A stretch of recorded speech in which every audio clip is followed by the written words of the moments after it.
à tous et à toutes. On va débuter ce webinaire sur la collecte des indicateurs, dans le cadre du projet Connect for Global Change. Ça va être une séance un peu dense, vous n'hésitez pas à m'interrompre. En plus, je suis pas sûre de bien vous voir à chaque fois, de vous voir, lever la main. Donc, n'hésitez pas, s'il y a des questions, on peut les poser au fur et à mesure. Donc tout d'abord, on va rappeler les objectifs, du projet, qui sont liés bien sûr aux indicateurs que vous allez, vous et nous, Resacop, devoir, collecter en vue de rendre compte de ce que nous avons, accompli, à l'Union européenne. Donc, le premier, c'est la sensibilisation et l'engagement des citoyens et citoyennes en Auvergne-Rhône-Alpes sur les enjeux mondiaux. Donc ça, c'est quelque chose que, vous avez, que vous allez mener. C'est ce qui a été indiqué dans vos propositions de projet, ces actions de sensibilisation et d'engagement auprès, de tout citoyen, citoyenne et en particulier des jeunes et des plus éloignés. Donc on verra quels sont les indicateurs à collecter juste après. Le deuxième objectif, c'est le renforcement des compétences des, organisations de la société civile qui sont partie prenante au programme Connect. Donc vous, mais aussi, d'autres réseaux en fait, donc en priorité vous, mais on espère que d'autres réseaux pourront bénéficier en fait, de cet accompagnement, Connect via, ce que vous allez pouvoir ensuite, aussi, faire des enjeux et des problématiques et des thématiques qui vont être discutées. Donc là, en fait, j'en parlerai tout à l'heure, mais l'idée, c'est de renforcer vos compétences sur, les objectifs de développement durable, les enjeux planétaires, l'atteinte des personnes les plus éloignées de ces enjeux, et des jeunes, et ainsi que, les enjeux d'égalité femmes-hommes et des luttes contre les discriminations. Ce sont les 3 principales thématiques sur lesquelles, le programme Connect, souhaite avoir un accompagnement et un effet. Et le troisième objectif, c'est le fait de travailler ensemble pour obtenir des changements qui vont au-delà du projet. Donc au terme du projet, qu'est-ce qu'il advint de ces méthodes, ces outils, de ces, de ces activités qui ont été menées? On espère que ça va être repris et également que d'autres partenaires vont monter à bord et vont bénéficier de tout le travail qui aura été fait au niveau des thématiques. Alors, on va mesurer, des données quantitatives et des données qualitatives. Et pourquoi est-ce que moi et mes collègues proposons ce webinaire maintenant? C'est pour, pouvoir, anticiper la mesure de ces indicateurs, notamment, définir les outils, en fait, que vous puissiez en discuter et définir vos outils pour, collecter ces données, discuter de qui, collecte quand, de savoir qui va vérifier en fait au sein de vos organisations les données qui auront été, collectées et qui va être responsable de les agréger, avant de les mettre dans votre rapport, narratif pour les envoyer à Resacop. Et de notre côté, nous devons, collecter l'ensemble de ces informations, pour les mettre dans un rapport narratif qui va aller ensuite, auprès de notre, partenaire principal néerlandais Wilderanzen, qui va agréger lui aussi les données des 10 autres partenaires européens, pour les remettre, à l'Union européenne. Donc ça fait beaucoup, beaucoup d'informations et c'est vraiment important que l'on soit raccord sur ce qu'on collecte, comment on le collecte, qu'est-ce qu'il y a en fait exactement dans ces données pour qu'on puisse, réellement additionner ces données, que ce soit pas, comme on dit des oranges et des citrons, mais que ça fasse sens, à la fin. Et un dernier mot avant de commencer aussi, cette présentation, un peu plus en détail. Je voudrais que là, on va parler des indicateurs du cadre logique, mais je voudrais qu'on garde en tête le fait que ce qu'on fait ici, la manière dont on réfléchit à ce qu'on collecte, c'est important, dans l'idée de pouvoir, se rendre compte des effets que nos activités ont, y réfléchir déjà au sein de votre organisation, mais aussi collectivement, dans l'idée, de s'en saisir, pour pouvoir ensuite, montrer, notamment, aux partenaires financiers, mais aussi, aux partenaires, peut-être, des collectivités locales, à nos partenaires, voilà, qui travaillent sur les politiques publiques, qu'en fait ça a un effet et qu'on puisse se saisir de ces données pour nourrir un plaidoyer que l'on ferait, que l'on ferait, ensemble en fait, voilà, que ces données ça soit vu au-delà du cadre logique, que ce soit, quelque chose dont on puisse se servir ensemble après, pour faire valoir, nos activités et le bien-fondé de nos actions. Confère les approches orientées, changement. Voilà, dont on pourra reparler un peu plus tard. C'est pas l'objet de ce webinaire, mais moi, j'aimerais bien qu'on tende vers cela.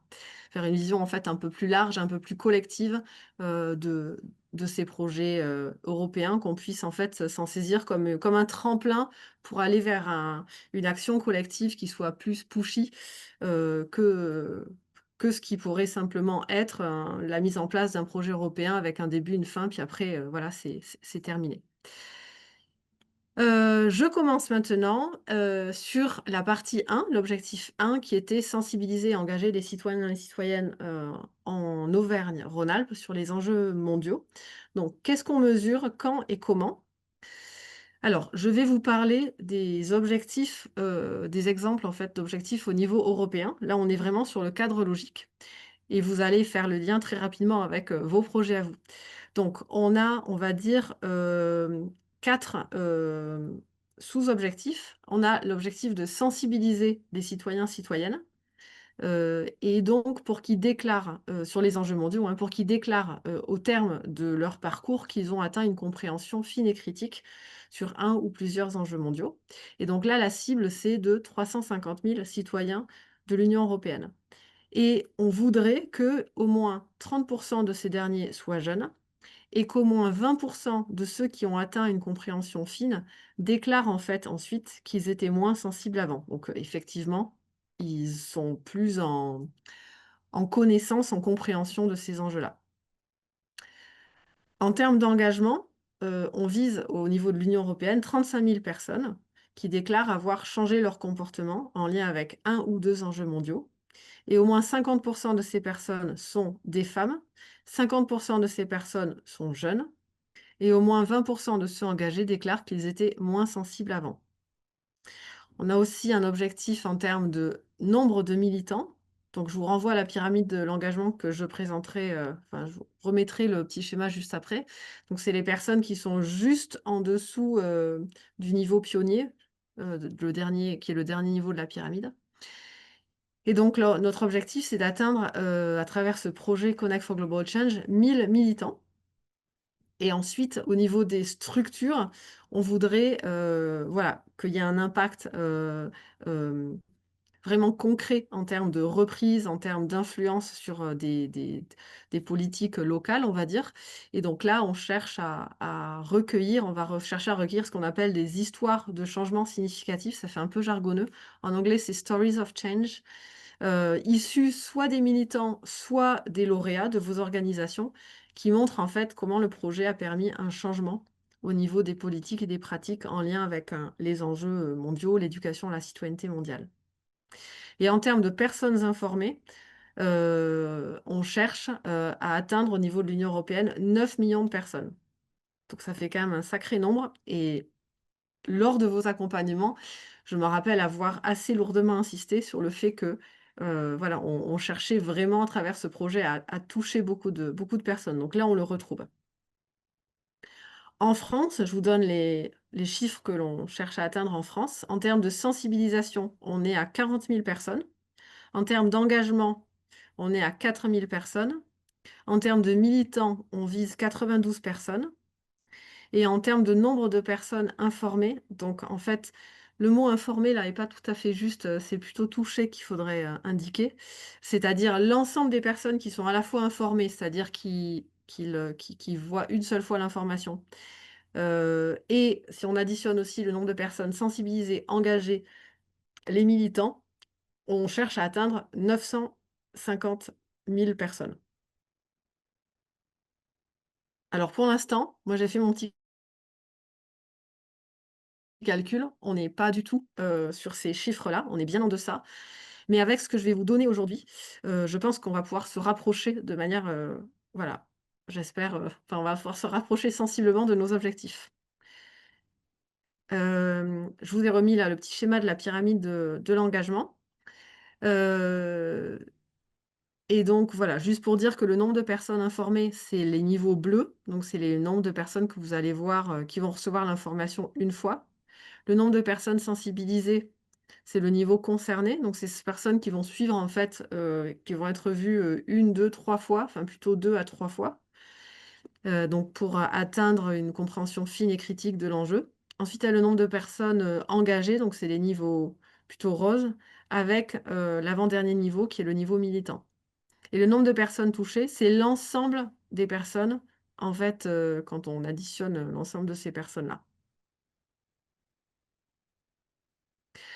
Donc là, en fait, maintenant, heu, je vais, heu, je vais aussi vous indiquer ce qui va devoir être mesuré et je vais vous donner, comme un peu une copie écran de ce que vous allez voir retrouver dans le rapport narratif.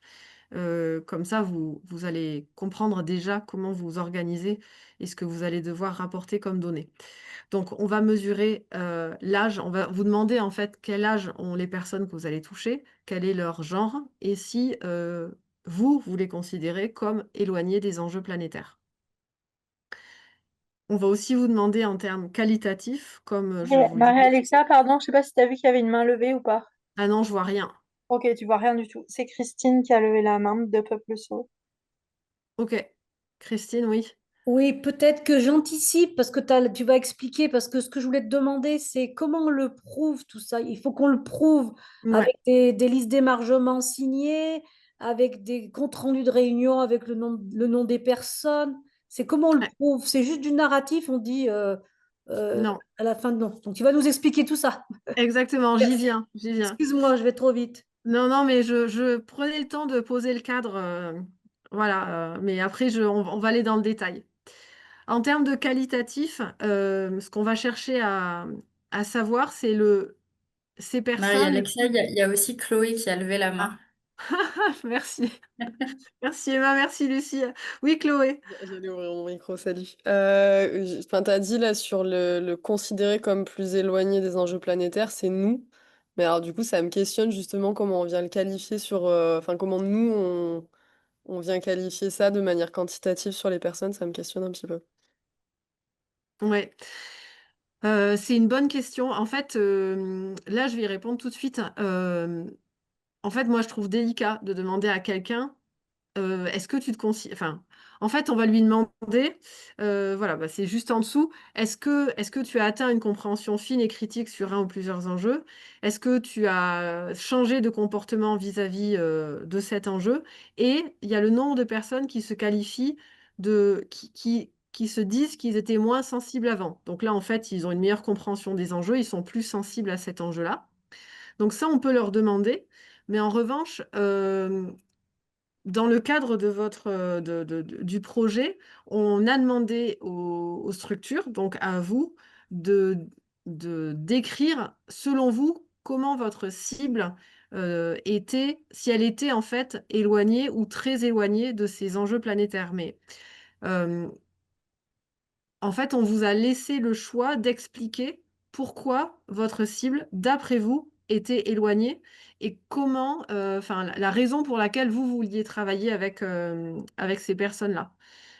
Et si en fait, vous êtes lauréat, c'est-à-dire que nous, on a considéré, enfin nous, le jury a considéré qu'en effet, vous étiez crédible sur ces personnes, pouvant être qualifiées d'éloignées des enjeux planétaires. Mais Mhm. moi, je trouve délicat de demander à une personne, est-ce que toi, tu te trouves, éloigné de ces enjeux-là, en fait? Et du coup, C'est-à-dire que ouais, vas-y. c'est une question d'analyse, c'est pas une question de quantitatif.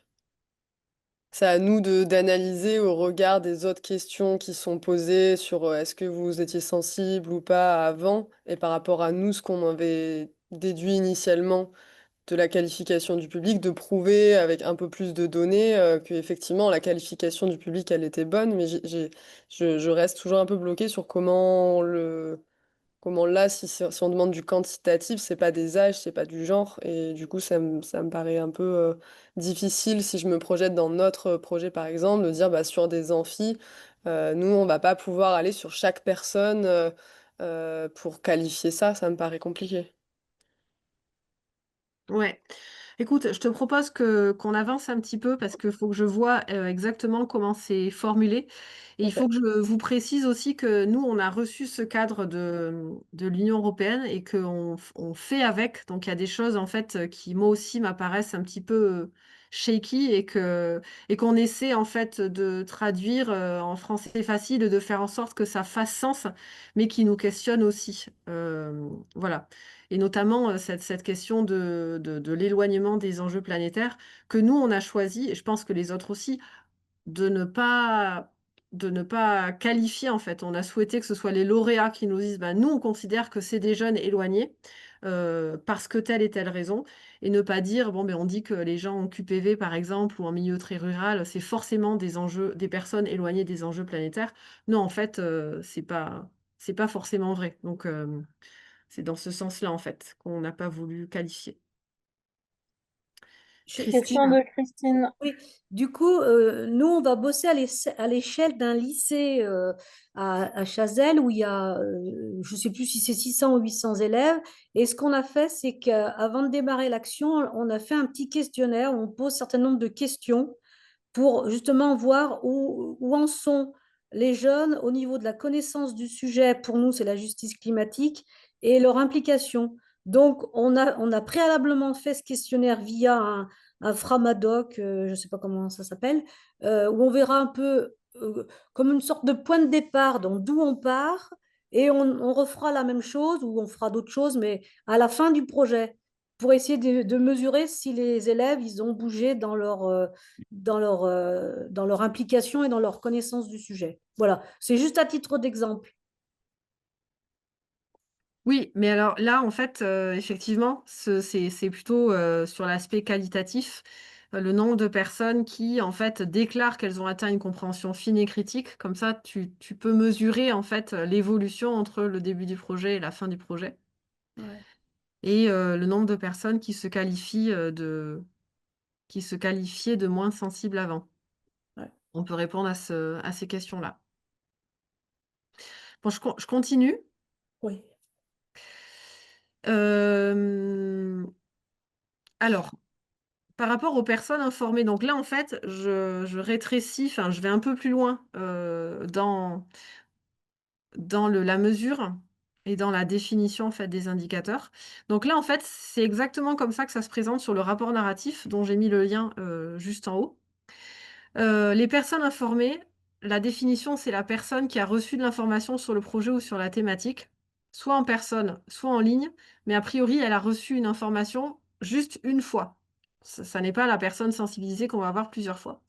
Donc là, on va vous demander par quels canaux vous avez atteint les personnes informées. Donc il va falloir ticker, soit via une newsletter, soit via les réseaux sociaux, soit via d'autres médias. Donc ça peut être la radio, le site internet, YouTube, mais il peut y en avoir d'autres.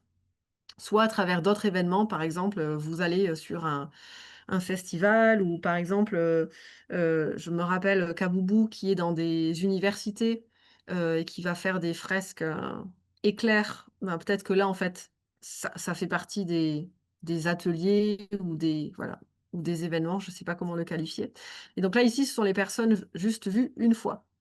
Et donc là, vous allez devoir indiquer, donc là, on est dans le quantitatif, pardon, si ce sont des hommes, des femmes, autre identité de genre ou impossible à déterminer.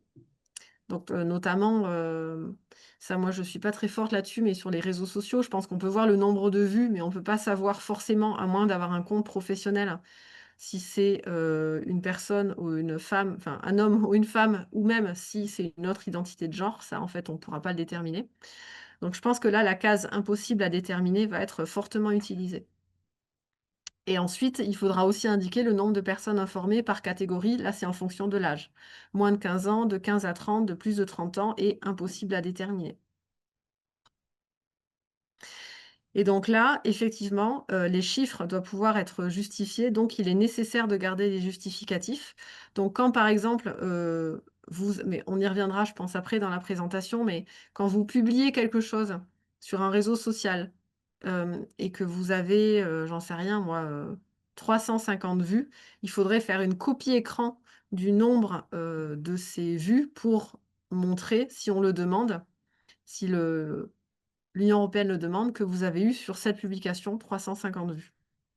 Effectivement, ensuite, quand, il y a, je sais pas, vous avez un stand à un festival, vous pouvez, soit, ben, voilà, compter le nombre de personnes, soit vous demandez, aux personnes de mettre je sais pas, vous distribuez des bracelets, vous comptez le nombre de bracelets qui a été distribué, ou alors, vous avez, pas, une liste d'émargement ou, voilà. Mais en tout cas, il faudra prouver, essayer dans la mesure du possible de compter le nombre de personnes pour pouvoir le montrer si jamais on le demande. Je vois que Nathalie a levé la main.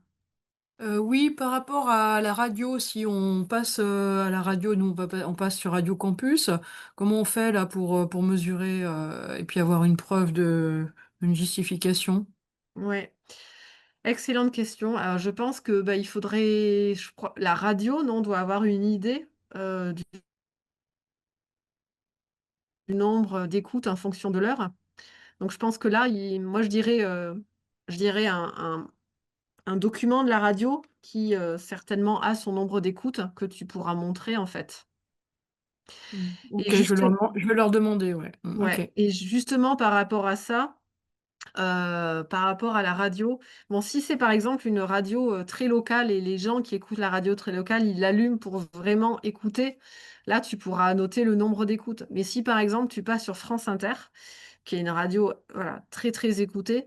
Là, on va pas prendre le nombre d'écoutes au niveau national, on va appliquer ce qu'on appelle un facteur d'impact. Je sais pas si ça se dit en français, mais en anglais, ils disent impact factor, où en fait, on va prendre 10 du nombre total d'écoutes que tu vas pouvoir intégrer dans ton informé. Parce qu'il y a des gens qui allument la radio, mais sans forcément l'écouter.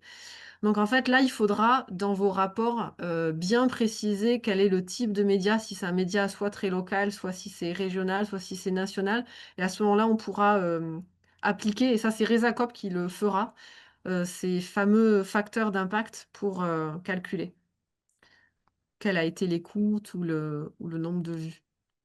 Alors, je vois des gens qui lèvent la main, mais je sais pas qui c'est. Moi, j'ai levé la main par Ouais. rapport à ce que tu disais sur les stands et au fait de faire signer un papier. Moi, ça me pose beaucoup de questions parce qu'en fait, quand tu es dans la rue et qu'on te demande de faire signer un papier, souvent c'est que tu te fais arnaquer. Donc les gens, ou alors c'est Amnesty International, ils sont fléchés là-dessus, on le sait. Mais sinon, en fait, les gens, ils ont pas envie de signer des trucs. Enfin, ça fait flicage Ah ouais, je comprends. et arnaque. Du coup, est-ce qu'il n'y a pas un autre moyen sur les stands de faire? Parce que, puis moi, je me vois, enfin, ça va éloigner tout le monde du stand, c'est hyper Ouais. contre-productif.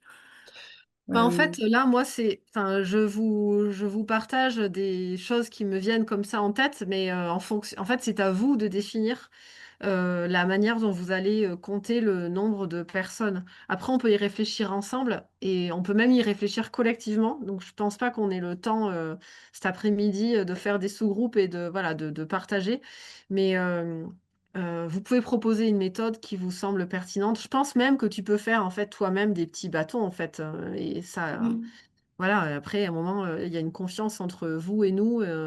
Et ça peut aussi fonctionner. Après, vous pouvez prendre des photos aussi, éventuellement, ou je sais pas. C'est des méthodes.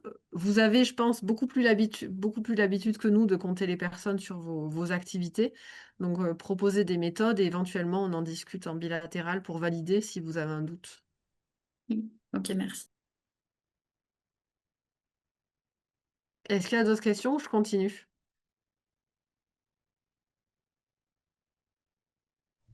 Ok, je continue. Je sais. Euh, Alors voilà, j'avais mis des détails. Personne informée, il s'agit de toute personne qui a reçu de l'information sur le projet ou sur la thématique traitée, soit en personne, soit en ligne. Donc j'avais mis concrètement comment je compte. Je publie une newsletter qui mentionne le projet. Alors, qui mentionne le projet, qui donne aussi du contenu sur le projet, hein. Pas simplement, youpi, on a été lauréat, mais qui vraiment, voilà, propose quelque chose en lecture. Là, je vais compter le nombre de vues d'ouverture de la newsletter. Si je publie un post sur un sujet sur un réseau social, là pareil, je compte le nombre de vues. En revanche, et je vous invite à lire les petites lignes, je vais prendre le temps de le lire là, mais par exemple, vous avez LinkedIn et Insta, vous publiez... Ah, il y a quelqu'un qui est rentré en salle d'attente. Lucie, je te laisse t'en occuper, j'arrive pas à l'admettre en fait. Je recommence. Vous publiez un post sur un sujet sur 2 réseaux sociaux, LinkedIn et Insta. Si vous savez à peu près que ces 2 réseaux sociaux ont le même public, là, pour éviter de compter 2 fois les mêmes personnes, vous allez compter le réseau social qui a fait le plus grand nombre de vues. Mais si vous savez finalement que c'est 2 publics différents, alors là, vous pouvez compter le nombre de vues sur LinkedIn et le nombre de vues sur Instagram. Si vous publiez plusieurs fois sur des sujets différents, par exemple, je sais qu'il y a des structures qui, chaque mois ou pas chaque mois, mais en tout cas dans le cours de leur projet, vont travailler plusieurs thématiques. Et s'il s'avère qu'elles publient sur des sujets différents, sur différents canaux, alors là, vous pouvez à chaque fois, chaque sujet qui est différent, vous pouvez compter le nombre de vues. Et par exemple, nous, on a publié sur le projet Connect pour, par exemple, inviter les structures à soumissionner. Et ben, si on a fait plusieurs relances, on ne va pas compter les relances, on va compter juste une fois qu'on a publié sur le projet Connect. Par rapport au podcast, vous allez, donc là on en a parlé, écouter le nombre d'écoutes. Donc là, effectivement, demander à la structure qui gère ses écoutes si elle a une estimation. Pareil pour la radio, je publie un article dans le journal, j'estime le nombre de lecteurs, lectrices. J'interviens sur un stand, je compte le nombre de passages, outils à définir. Bon voilà, j'en ai déjà parlé. Très bien, je continue.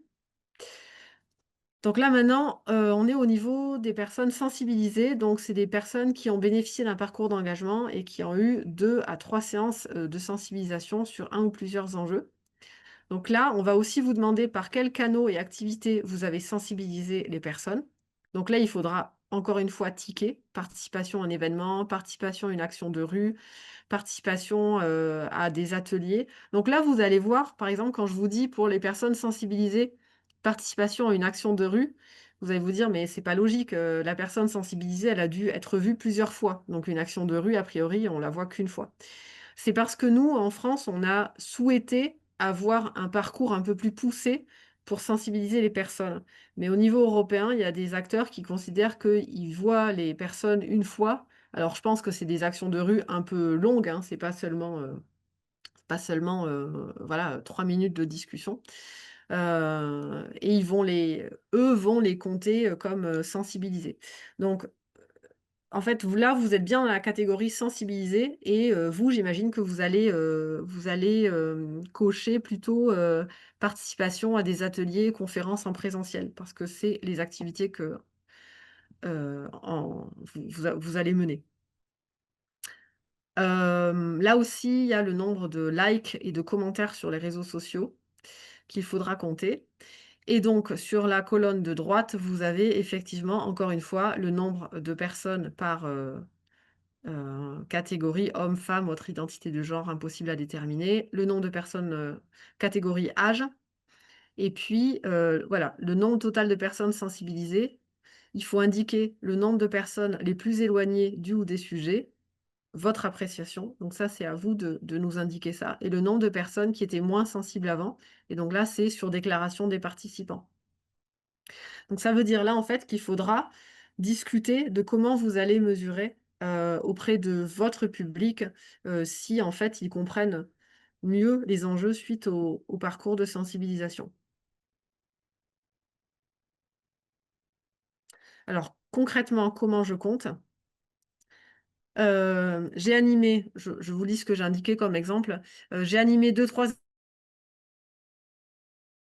ateliers avec les mêmes personnes. Ben, vous allez compter les présents. Là, vous les comptez une fois, vous ne les comptez pas à chaque fois. J'ai animé une fresque de 3 heures. Donc là, c'est dédicace à Kaboubou qui va faire ça, mais il y en a d'autres certainement qui vont le faire. Là, vous pouvez compter les présents parce qu'on considère que vraiment une fresque, c'est un temps long de sensibilisation et a priori, si c'est bien fait, les personnes repartent avec une idée beaucoup plus précise des enjeux. Et alors, là aussi important, vous pouvez aussi compter en personnes sensibilisées une partie des personnes qui ont été comptées en informées via, les médias. Et donc là, en fait, vous allez me donner les informations et c'est moi qui vais appliquer ces facteurs, d'impact comme je disais tout à l'heure. Donc par exemple, sur un média interne, votre site internet, par exemple, vous, publiez quelque chose et vous avez un certain nombre de vues. On va compter 20 des vues, on va les compter comme personnes sensibilisées. Sur un média externe, on va par exemple une radio locale, heu, on va compter 1 des alors c'est pas, des vues ou alors de l'écoute, comme des personnes sensibilisées. Pour les réseaux sociaux, c'est 2 à 5 des vues qu'on comptait préalablement juste comme, des personnes informées, qui vont aussi venir s'ajouter aux personnes sensibilisées. Marie-Alexia, ça, c'est toi qui le fais avec les chiffres qu'on te donnera automatiquement ou faut que nous, on le calcule comme ça? Moi, je pense que je vais m'en occuper. Voilà, je vais essayer de m'en occuper. Après, certainement qu'il y aura beaucoup de questions et que je vais devoir re-rentrer en contact avec vous et valider avec vous que je me trompe pas et qu'on peut bien considérer que avec votre activité, voilà, vous avez informé un tant nombre de personnes, sensibilisé, tant de personnes et cetera. Voilà. OK, merci. Valentin? Bonjour tout le monde. Ouais, moi j'ai une petite question. Du coup, effectivement, tu parles de la sensibilisation via des médias, notamment site internet.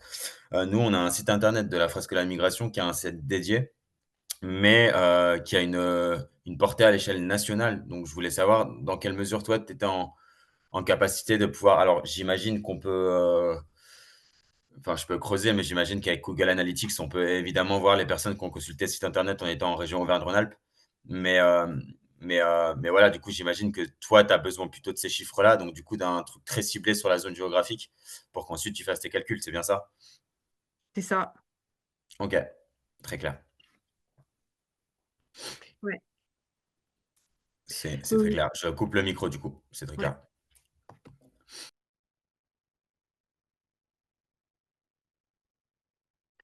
Je continue? C'est tout bon? OK. Je passe sur les personnes, engagées, qui sont des personnes qui sont allées plus loin dans le cadre du projet, qui ont porté une action particulière dans leur communauté, par exemple. Et donc là, toujours sur la partie gauche du tableau, on va vous demander de quelle manière cet engagement significatif a été exprimé. Donc là, il vous faudra effectivement toujours indiquer comment. Et puis, sur la colonne de droite, pareil, les mêmes catégories, s'appliquent.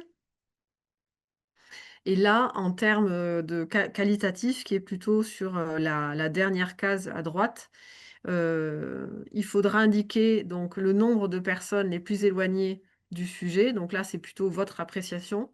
Et ensuite, le nombre de personnes qui étaient moins sensibles avant et le nombre de personnes qui déclarent avoir changé un ou des comportements, qui est un marqueur de l'engagement. Ça, c'est un marqueur de l'engagement, mais pas que. Et vous vous souvenez certainement du petit exercice qu'on a fait lors de la journée de lancement, où en fait, on vous a distribué des petits papiers à placer, sur, la pyramide de l'engagement. Et il y a beaucoup de voilà, de papiers différents qui ont été posés sur les différents, niveaux et ça montre bien qu'en fait, il n'est pas forcément évident, de savoir placer, la sensibilisation, l'engagement, ça dépend en fait,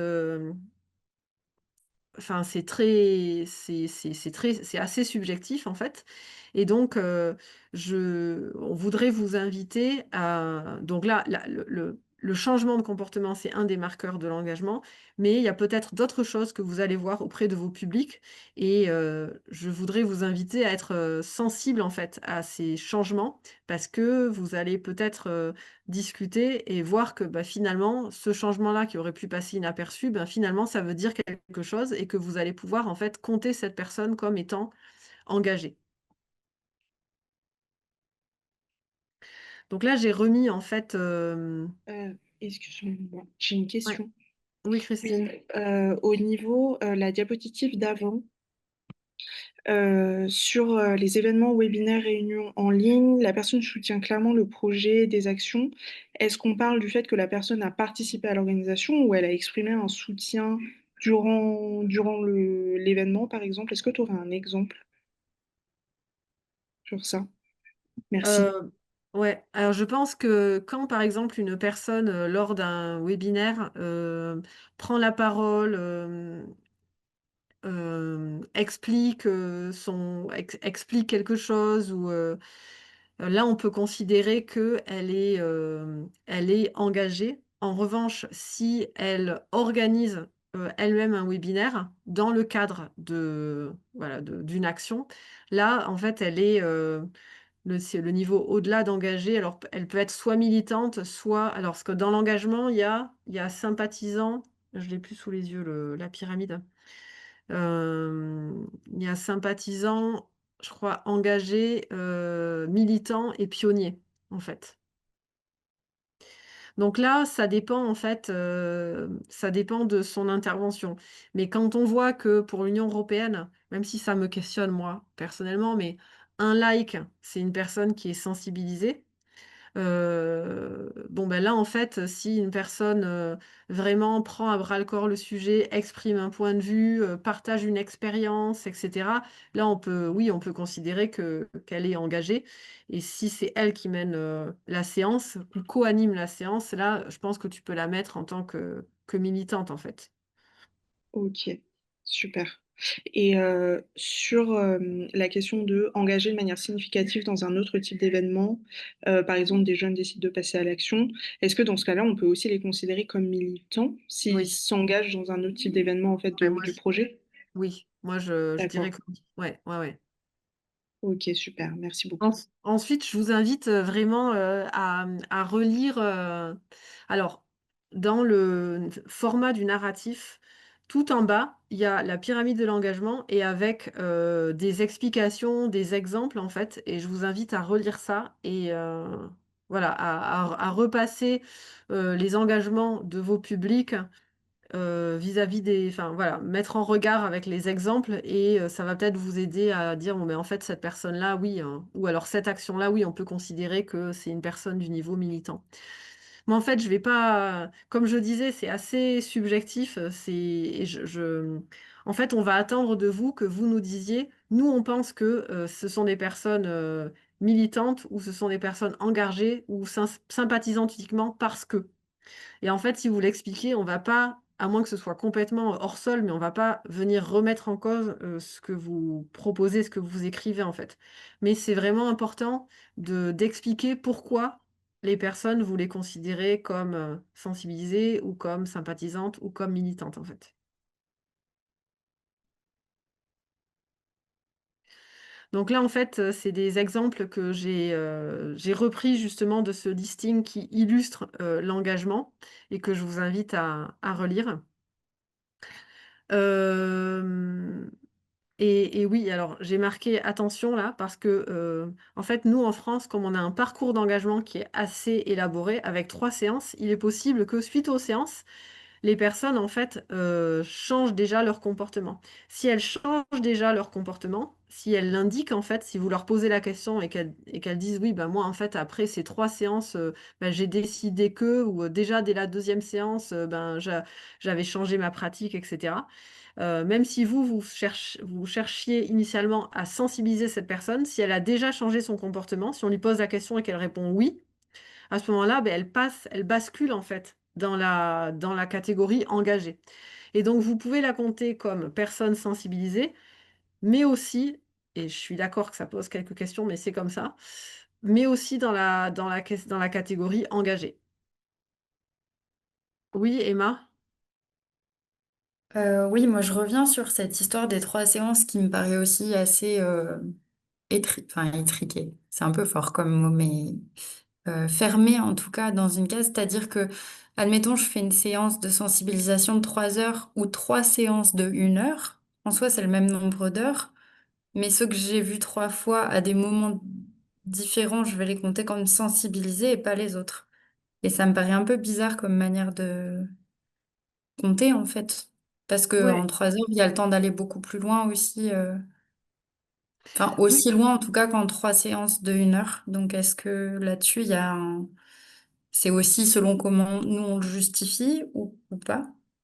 Oui, je dirais qu'on va se laisser une flexibilité parce que, enfin, donc tout à l'heure, je prenais l'exemple des fresques. Et effectivement, quand tu fais une fresque de 3 heures, c'est une sensibilisation, mais on va tellement loin qu'a priori, on peut considérer que la personne est sensibilisée, même Mm. si on la voit qu'une fois. Donc là, si vous avez, des séances longues et vraiment bien construites, où il y a des choses qui se passent, vis-à-vis des participants, oui, vous pouvez les considérer, même si vous les qu'une fois, comme sensibilisés. Faut juste nous l'expliquer, en fait. Ok, merci. Hem,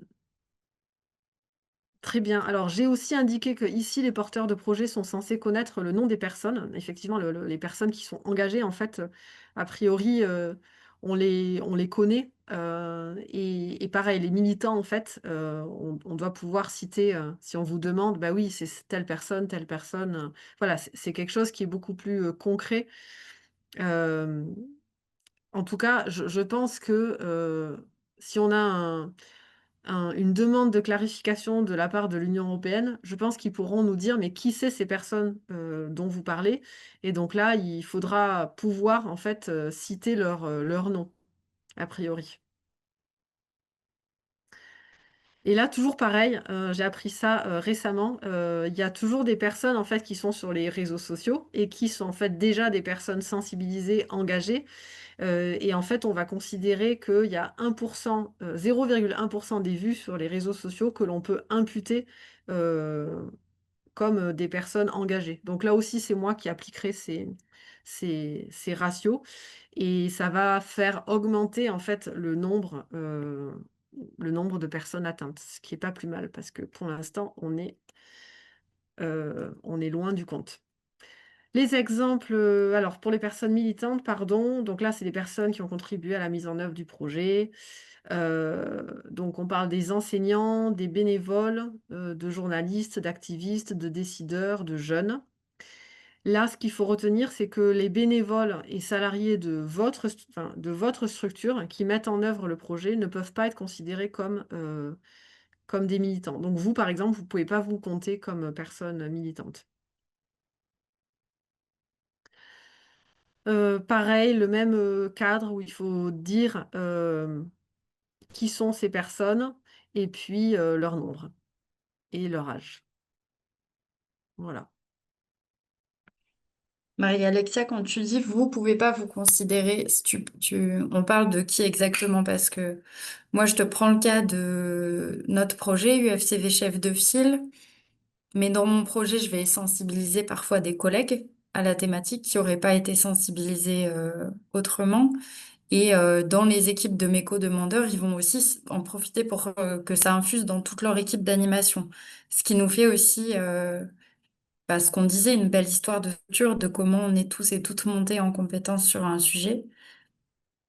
Ouais, Enfin, que moi, je me considère pas là-dedans, j'entends bien, que les coordinateurs des structures qui co-demandent avec moi, j'entends. Est-ce que, quid de nos équipes, qui sont ouais, pas a priori dans le projet? ouais, les équipes, je pense que les équipes, tu peux les compter, en fait. Quand on dit le staff peut pas être compté, parce que c'est du staff qui est aussi payé par le projet. Et je pense que l'idée, c'est d'avoir une influence sur des personnes qui sont hors projet, en fait. Par exemple, tu travailles avec un lycée et les professeurs, tu les sensibilises et ensuite ce sont eux qui vont dérouler, le projet pendant le projet, mais aussi, après le projet, on espère. Eux sont considérés comme des militants. Et donc les collègues, tes collègues à toi que tu vas sensibiliser, si ensuite tu penses que en fait, il faut que pendant la durée du projet, ils puissent reprendre en fait, ce qui a été les éléments qu'ils ont reçus de toi et pouvoir les mettre en œuvre dans le cadre du projet pour être considérés comme militants. Sinon, ce sont des personnes sensibilisées. Tu peux les compter dans sensibilisés. OK? Ok, merci. En fait, moi, il y a plein de questions qui se posent et je vous invite à me contacter pour qu'on puisse en discuter ensemble parce que je me rends bien compte que enfin, là, on essaie de donner des règles, un cadre général, mais j'entends qu'il y a plein de questions très spécifiques qui se posent et donc voilà, discutons-en. Alors, là, on était plutôt sur, le nombre d'œufs et je vous parlais tout à l'heure, d'indicateurs qualitatifs. Donc en fait, là, il s'agit, de déclarations, des personnes qui ont en fait participé à vos activités, qui vont déclarer qu'ils ont atteint une compréhension fine et critique sur un ou plusieurs enjeux mondiaux. Des personnes qui déclarent qu'ils ont changé de comportement ou des personnes qui se qualifient de moins sensibles avant. Donc là, en fait, on va enfin, j'imagine que vous avez, des outils, pour, mesurer cela. Alors soit vous pouvez travailler vos outils et faire une mesure avant et après, soit vous pouvez aussi, voilà, proposer un outil pour mesurer simplement après le parcours d'engagement, demander aux gens s'ils ont atteint une compréhension fine et critique sur un ou plusieurs enjeux mondiaux et donc là, c'est effectivement du déclaratif, mais en tout cas, ce qu'on veut, c'est que ce soit eux qui disent qu'ils se sentent plus informés qu'avant sur ces enjeux, plus sensibles qu'avant, en fait. Donc là, en fait, il y a différents outils et en fait, nous, on peut en proposer, mais je pense que vous en avez, certainement déjà et donc on vous invite à réutiliser, les outils qui fonctionnent bien chez vous et on peut en discuter, si jamais il y a des interrogations. Vous pouvez aussi en discuter entre vous maintenant que vous connaissez. Il est possible de procéder par échantillon, c'est-à-dire que si vous travaillez avec, je sais pas, une classe de 30 personnes, vous pouvez, juste, bon, une classe de 30 personnes, on peut distribuer un questionnaire avant-après, mais peut-être avec, un volume plus important de personnes, vous pouvez procéder par échantillon et juste, voilà. Ensuite, dire: «Bon, ben, sur, je sais pas moi, 100 personnes, on en a interrogé 20 et on étend ces résultats, aux 100 personnes». Et donc là, dans le lien qui est ici, je vous indique, enfin ça donne accès à des outils, en fait, de mesure et des questions notamment, un questionnaire avant et un questionnaire après, notamment sur, enfin le niveau collège, pour la mesure en fait, la compréhension des enjeux et la mesure, des effets du parcours d'engagement. Et donc on peut donc mesurer, les effets auprès des participants eux-mêmes et vous pouvez aussi, en complément, valider les résultats auprès d'autres personnes. Donc, c'est-à-dire interroger vos équipes qui ont mis en place le parcours d'engagement, donc les animateurs, les enseignants, peut-être des familles aussi. Si, alors, je pense là au CPIE Bugey Genevois qui travaille avec des enfants qui sont dans des familles d'accueil. Si les familles d'accueil voient un changement, en fait, ben, ça aussi, ça peut être noté. C'est important de le relever. Voilà. Est-ce que vous avez des questions à ce stade?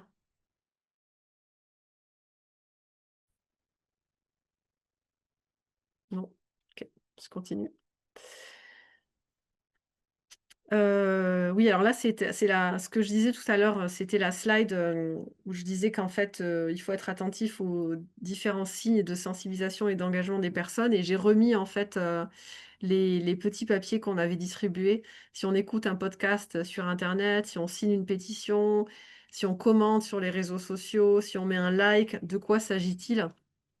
Et donc en fait, moi, j'ai essayé de catégoriser là, mais voilà, comme je disais, c'est assez, subjectif et on vous demande, d'expliquer pourquoi, les personnes, vous pensez qu'elles sont à ce niveau-là et pas à ce niveau-là. Je passe rapidement, je ne sais pas quelle heure il est. 15h25. OK. Hem, un point important, donc ça, c'est pour répondre à la question, il me semble, j'ai oublié Christine. qui disait sur l'importance sur la documentation des résultats. Donc effectivement, à chaque information qui est donnée, il faut documenter les chiffres fournis et à la fin du rapport, on va vous demander de télécharger en fait, vos justificatifs. Qui peuvent être, voilà, un questionnaire avant-après, un rapport écrit de focus group, une photo, des listes d'émargement, voilà. Ça peut être très varié et c'est à vous de voir, quel est le meilleur moyen de montrer que, voilà, les résultats de vos activités.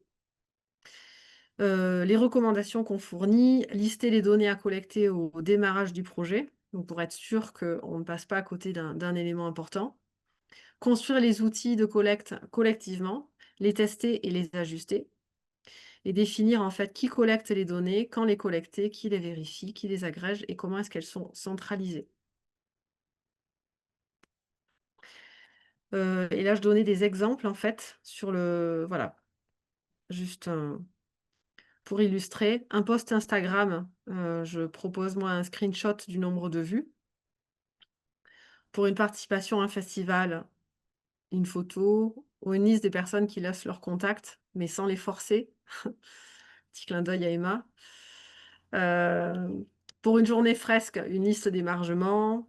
Voilà, un compte rendu d'un focus group, pour le dernier temps d'animation d'une sensibilisation. Voilà. Là, je pense qu'on peut être, assez inventif et on va vous laisser, en fait, trouver le moyen de de collecter, ces données et ces «preuves» entre guillemets d'activité, de mesure des effets. Est-ce que vous avez des questions ou pas à ce stade? Moi, j'ai une question. Ouais, Euh, Juliette. j'ai bien compris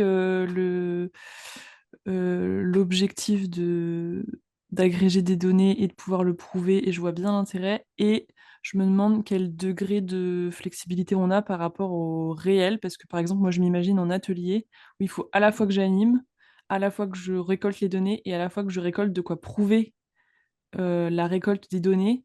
Je suis pas sûre de réussir à faire ça à chaque fois.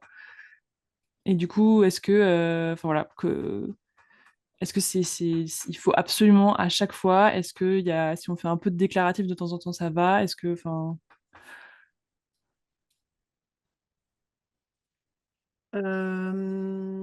Alors, parce que attends, en fait, je t'imaginais en atelier. Du coup, moi, je me dis, tu peux, lors du premier atelier, est-ce que tu peux faire une liste d'émargement si tu penses que c'est OK avec les personnes? Et ensuite, leur faire, peut-être, soit tu sais, comme moi j'ai fait suite à la journée de lancement, un document où elles laissent leur avis, ou alors tu peux aussi prendre leur avis, voilà, avoir une discussion plutôt informelle et prendre des notes en fait. Et là, dans ce cas-là, pouvoir restituer, toi par écrit, ce qui a été dit avec elles en fin de séance.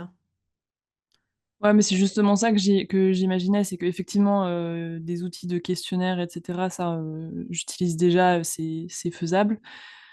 Mais j'imaginais pour recueillir d'autres données, enfin, je trouve que ça fait beaucoup, quoi, de choses à faire en même temps. Euh, voilà. Et du coup, ta réponse, c'est plutôt, il faut trouver les moyens d'en recueillir, quoi. Oui, oui, je pense que oui, je pense qu'on a une certaine flexibilité.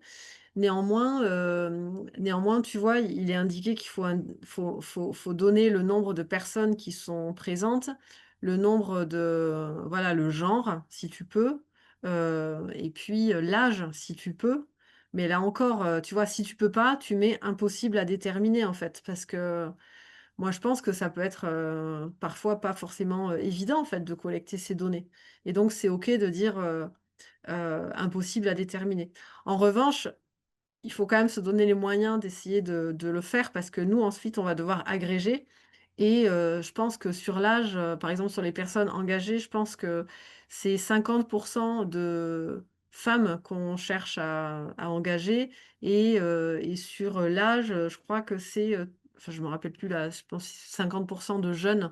Donc en fait, le plus d'informations vous nous donnez, le plus facile pour nous, c'est de pouvoir, voilà, montrer qu'on a atteint nos résultats, mais en voilà, encore une fois, je comprends bien que c'est pas forcément évident, donc faites au mieux et ne mettez pas les gens, et ne vous mettez pas, voilà, mal à l'aise, en fait, Ouais, ok, merci.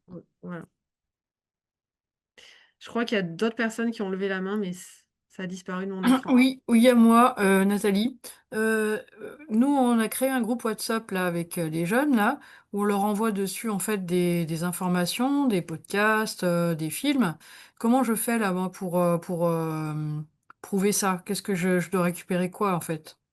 WhatsApp, c'est l'application. Je sais pas comment recueillir en fait une preuve par rapport à ça. Donc c'est des jeunes Ils que sont en mode projet, donc bah, en fait, on a recueilli leur téléphone et donc on a créé un groupe WhatsApp et on leur envoie de l'info. oui, mais c'est des jeunes que tu vois aussi en atelier, c'est ça? Oui, oui, je les vois en atelier, oui, oui, j'ai les listes d'émargement, on a déjà fait un questionnaire. Ouais. Bah, là, je pense que moi, tu les comptes une fois, en atelier, en fait, et ça, pour le coup, là, c'est des jeunes, si, en fait, ils repartagent, mais alors ça, effectivement, je sais pas si tu peux voir qu'ils repartagent, mais s'il, repartage les informations, que tu lui envoies au sein de auprès de ses copains ou de sa famille ou d'autres espaces, là, tu peux peut-être les considérer comme, pas seulement engagés, mais aussi, pardon, pas seulement sensibilisés, mais aussi, au niveau sympathisant, déjà engagés, en fait. Mais là, je pense qu'il faudra que tu leur poses la question. Je ne sais pas si tu peux voir ça sur WhatsApp. Non, je peux pas, il faut que je leur pose la question. Ok, d'accord, ok. Merci.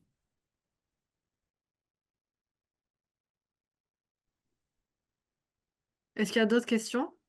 Ouais, Marie-Alexia, moi je me posais la question là, on évoquait la situation des ateliers, une photo de groupe, parce que où là, pour le coup, on a la question du genre qui est à peu près réglée, la question de l'âge qui est à peu près réglée selon le groupe, sans forcément avoir besoin à passer par une liste d'émargement systématiquement.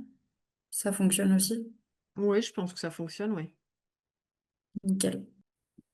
Ouais. Après, si tu vois les enfants plusieurs fois, si c'est des enfants dans non, oui, j'allais dire dans des classes, oui, a priori, on peut avoir leur nom et prénom. Après, on va rien enfin, honnêtement, on va rien en faire, ça va rester sur une liste. C'est juste au cas où l'auditeur, demande des informations. Mais je pense que la photo, oui, c'est un bon compromis si tu peux pas avoir les informations.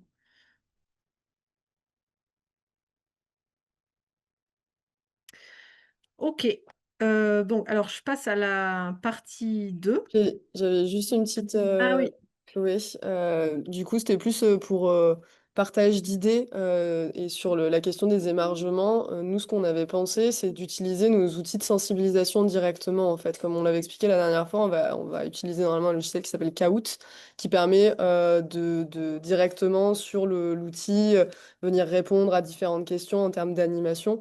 Et du coup, on comptait utiliser nos outils de sensibilisation comme des outils de récupération de données quantitatives aussi. Et donc, pour donner l'exemple, c'est ils vont flasher le flashcode pour aller sur le site où il y a les questions. Les premières questions, ça serait du coup de la qualification, nom, prénom, adresse mail, genre. Et derrière, ils rentreront dans l'outil d'animation. Et en fin de séance, du coup, il y aurait aussi les questions qualitatives sur est-ce que du coup, enfin, donner un peu l'avis sur comment ça s'est passé, si il y a des choses qui ont bougé dans leur perception entre le début de la séance et la fin de la séance. Et du coup, ça rentre directement dans notre outil d'animation. Mm. Faut juste qu'on voit comment on l'extrait du coup, enfin si ça peut bien être extrait sous quelle forme, mais. Bon, je pense que ça devrait être le cas. Mm. Que ça permet de garder toutes les données de l'animation en tant que telle et de pas rajouter un questionnaire autre en amont ou un émargement. En fait, c'est directement intégré à notre outil d'animation Mm. pour un SPI.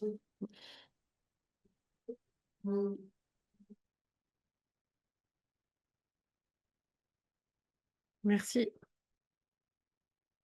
Est-ce qu'il y a d'autres, structures qui souhaiteraient partager un outil qui va bien? Ou qui ont des questions?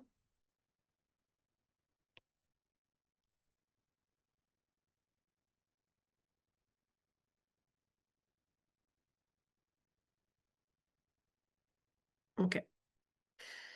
Donc la partie 2, qui est plus digeste que la partie 1, si vous êtes toujours avec moi. L'objectif, c'était le renforcement c'est le renforcement des compétences des organisations de la société civile, partie prenante au programme Connect.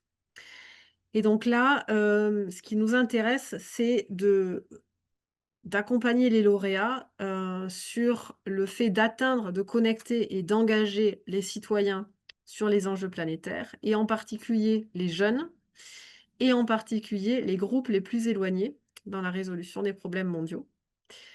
La capacité à mettre en œuvre une approche intersectionnelle et transformative en matière d'égalité femmes-hommes et de lutte contre les discriminations. La capacité à communiquer efficacement sur les réseaux sociaux et le renforcement de la collaboration avec d'autres organisations de la société civile sur les défis mondiaux et l'égalité femmes-hommes et lutte contre les discriminations.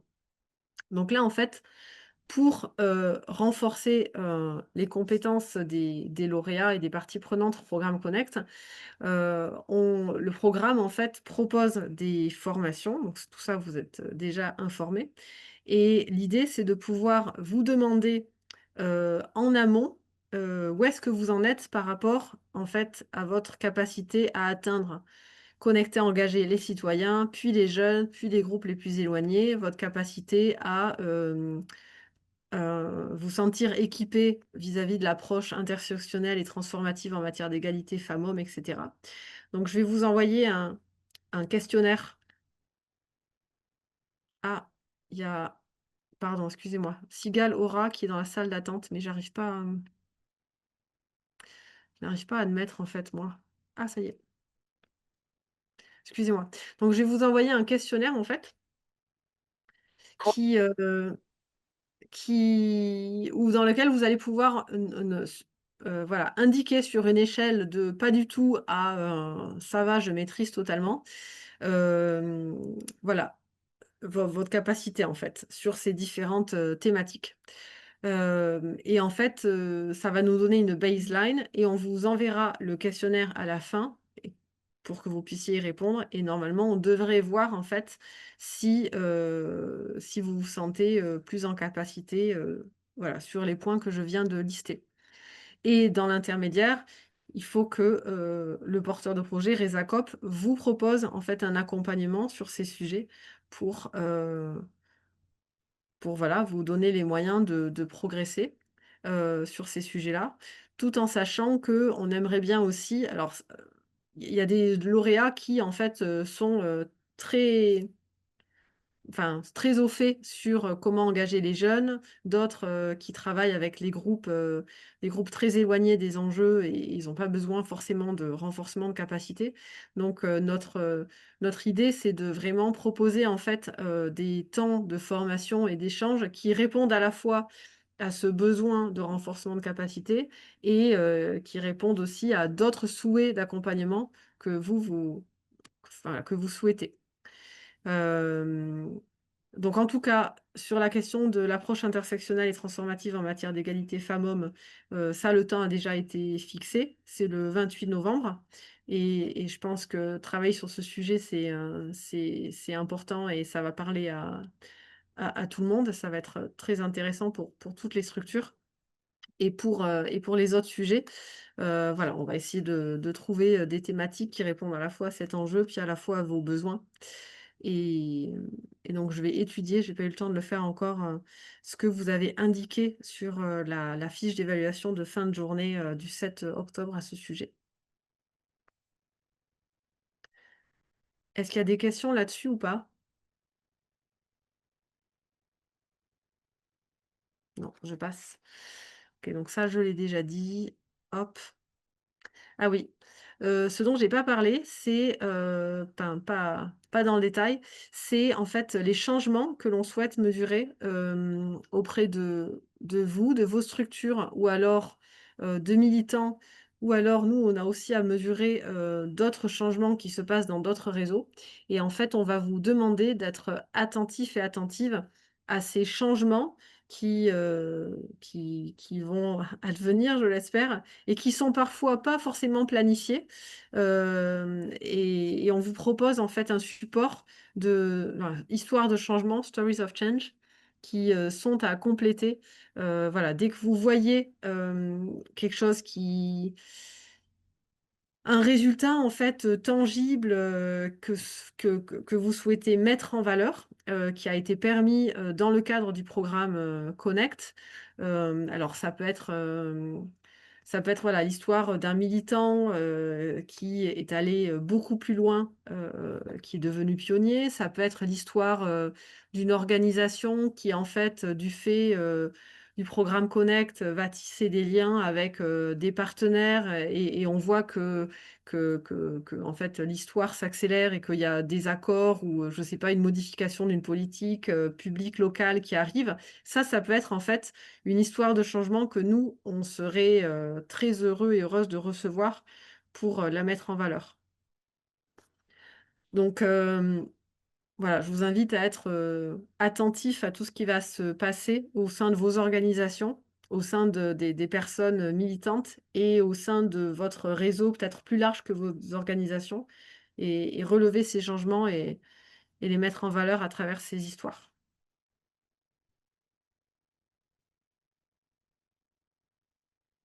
C'est toujours bon? Il y a pas de questions?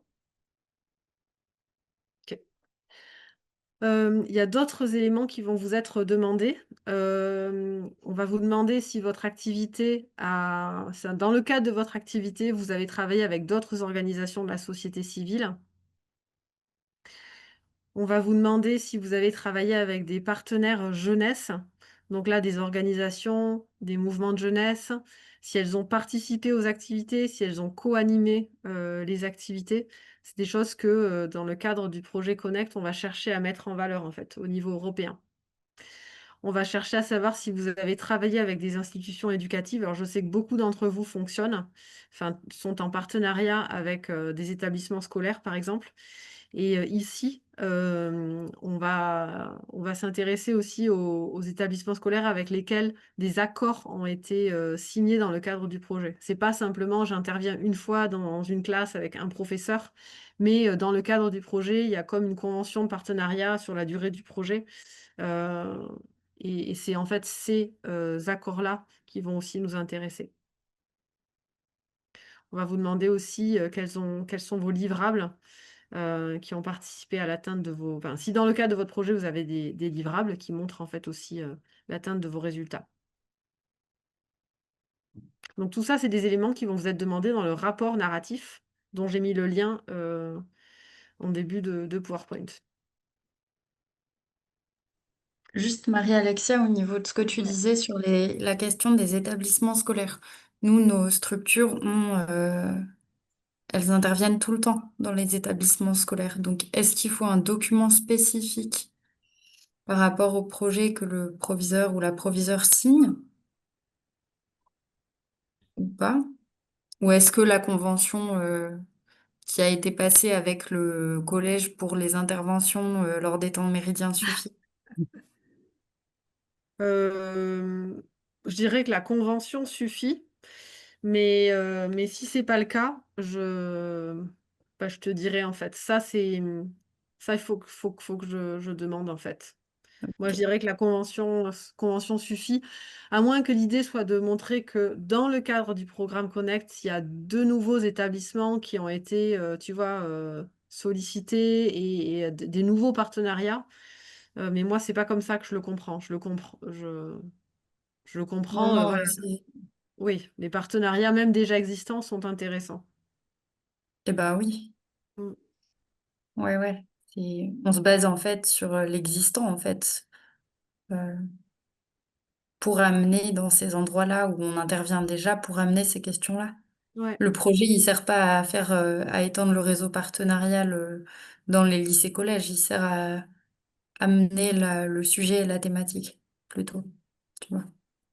En revanche, si par exemple, tu travailles avec, des établissements et puis vous avez, voilà, un super résultat et que vous le présentez au rectorat, enfin j'invente là, hein, n'importe mais là du coup ça peut faire une chouette, histoire de changement, la stories of change, Ouais. par exemple. Je crois que j'ai vu Peuple solidaire lever la main, mais En même temps. d'accord, Vas-y, ok. Christine. J'ai peut-être la même question que toi. Oui, c'est possible, vas-y. Alors, vas-y, Christine, vas-y. Oui, je ne comprends pas le mot livrable. Qu'est-ce que ça veut dire? Oui, alors un livrable, c'est peut-être pas. Attends, je reviens. C'était sur la... Voilà, c'est ça. Euh, Qui ne ouais, participe il est pas. peut-être. Oui, oui, je le vois, oui. Bah, oui, un livrable, c'est quelque chose qui est produit au terme du projet, en fait, euh, et qui, voilà, qui soit c'est un outil, soit c'est une méthode, soit c'est ben, une BD comme vous. Pour moi, ça, D'accord. c'est un livrable, en fait, Ouais, qui. d'accord. Ok, ça marche. Donc, je pense, alors je ne le connais pas par cœur, le rapport narratif, en tout cas moins sur cette partie-là, mais je pense qu'on va vous demander quels sont, si vous avez des livrables, en fait, voilà, à promouvoir au terme du projet, s'il y a des choses dont vous disposez, en fait, que le projet a permis de construire.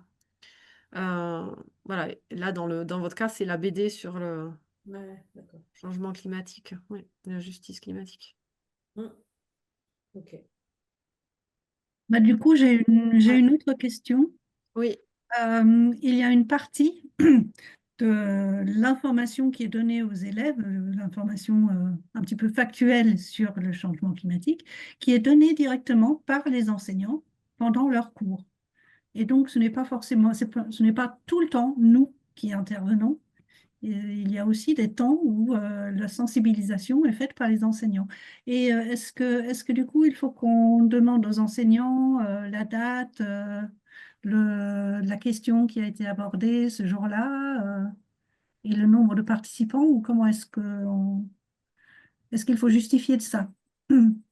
Mais je pense que c'est intéressant pour mettre en valeur le parcours d'engagement et dire que c'est un parcours qui est en fait co-animé par vous et par les enseignants, de dire qu'il y a eu tant de séances, je ne sais pas moi, 5 par vous et 5 par les enseignants à telle date, sans forcément rentrer dans le détail, mais moi je trouve que c'est intéressant de dire que cette co-animation en fait montre bien voilà, les liens de collaboration que vous avez avec l'établissement, et ça, c'est à mettre en valeur, il me semble.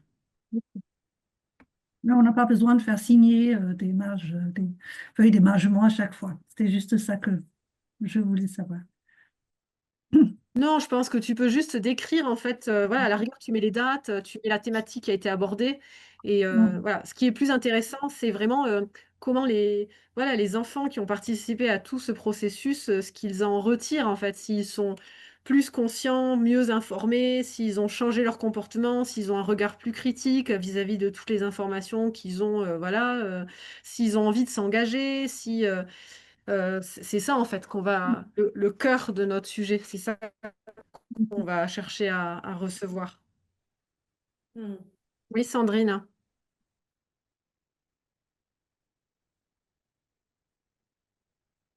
Ah, je t'entends pas, Sandrine. Pardon, j'avais pas mis le micro. Oui, j'étais en train de réfléchir par rapport à tous ces indicateurs demandés. Est-ce qu'on va avoir une trame, un outil, des outils qui existent déjà à remplir, ou est-ce que, parce que je vois, il y a tellement d'éléments à prendre en compte, aussi bien au niveau qualitatif que quantitatif. Est-ce que ça va être, le bilan se présente comment? Est-ce que ça va être du narratif? Parce qu'on va en mettre des pages et des pages. Je pense que ça va être indigeste pour vous qui allez lire, ou est-ce on référence ça dans un outil, un tableau avec des chiffres, je sais pas, des indicateurs, même qualitatifs, hein, on peut les répertorier dans un tableau. Est-ce qu'il y a quelque Alors, chose qui existe déjà, ou est-ce qu'on crée nous-mêmes nos outils euh, synthétiques? ouais, il y a deux questions. Enfin, moi, j'entends deux questions. En fait, on a une trame de rapport narratif que j'essaie Hmm. de retrouver pour vous la montrer. Dans ce rapport narratif, enfin, il y a des parties où il faut que tu rédiges. En fait, il y a Hmm. des questions que tu rédiges. Ok. Et ensuite, il y a ben, les tableaux là, que je vous ai montrés. Et où là, il faut que tu indiques le nombre de personnes qui ont été touchées, etc. Donc, et en revanche, pour les outils, nous, on n'impose pas enfin, il n'y a pas d'outils qui sont imposés. On peut vous faire des propositions d'outils et on peut en rediscuter pour être sûr qu'on mesure bien la bonne chose, les bonnes, voilà. Enfin, voilà, que ce sont bien ces données qui sont intéressantes. Mais après, il y a pas d'outils imposés. Je sais pas si je réponds à ta question en fait. Oui, oui, en partie. Moi, non, mais c'est parce que en fait, je pose la question en même temps que j'ai réfléchi, parce que même si on travaille avec des groupes, on sent bien qu'il y a quand même, va falloir qu'on prenne en compte chaque individualité pour savoir si un tel est sensibilisé et informé, un tel est plus engagé. Donc, comment ça, on peut le faire, comment dire, comment ça on peut le retranscrire dans un bilan à part l'écrire dans du narratif, à faire des phrases, tu vois, parce que c'est pas dans un tableau qu'on va, alors ok, on va avoir le nombre de personnes informées, sensibilisées, engagées, mais on va pas aller plus loin que ça. Dans un tableau, on va avoir que des chiffres, alors que là, on sent bien qu'il faut aller plus loin mais à part en écrire des tartines, je vois pas comment on peut, Ouais. j'ai l'impression, Euh, enfin, excuse-moi, mais ça me, il y a l'angoisse qui monte parce que j'ai l'impression que c'est une usine à gaz qu'il va falloir tu vois, qu'on construise là avec chaque public. On doit être attentif vraiment à chaque personne, ce qu'il peut dire, ce qu'il peut, je sais pas, dans un atelier, un tel qui va faire une remarque, alors lui, ok, il a réagi, donc il va être plus engagé qu'un autre qui va être que sensibilisé. Enfin, tu vois, moi je vois ça comme ça et je me dis, oh, mais comment on va faire pour retenir tout ça, mesurer tout ça? Voilà. Mais ouais, bon, alors je c'est suis une réflexion individuelle, hein. Non, non, mais c'est intéressant. Je pense que tout le monde attend cette réponse-là. Je ne sais pas si vous voyez, j'ai ouvert le formulaire de rapport d'activité. Donc, c'est le rapport narratif. Donc, en fait, il y a les données sur voilà, le projet. Et ensuite, il y a en fait une partie, veuillez résumer les changements les plus significatifs au sein des groupes cibles, voilà, en 10 lignes. Ensuite, il y a description de votre groupe cible et de vos activités. Et puis donc là, en fait, voilà, dans la question 2, veuillez expliquer concrètement les éléments de contexte du projet, les objectifs visés, comment vous avez réalisé vos activités, ce qui en est ressorti. Donc là, je pense que vous allez pouvoir mettre des petites choses, mais Ouais. ensuite, la description de vos résultats. Dans quelle mesure avez-vous atteint les résultats que vous visiez avec votre projet? Donc là, en fait, je pense que c'est un tableau à remplir.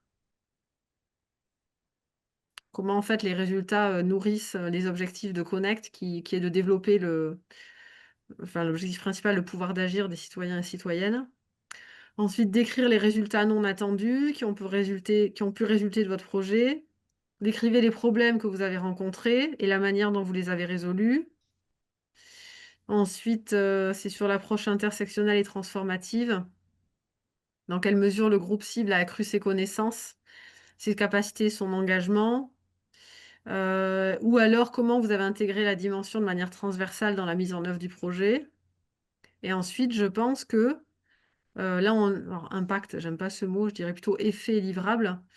Et ensuite, voilà, là, on arrive sur les tableaux que je vous proposais, présenter. Combien de personnes pensez-vous avoir informé avec votre projet? Donc là, il faut indiquer le nombre total.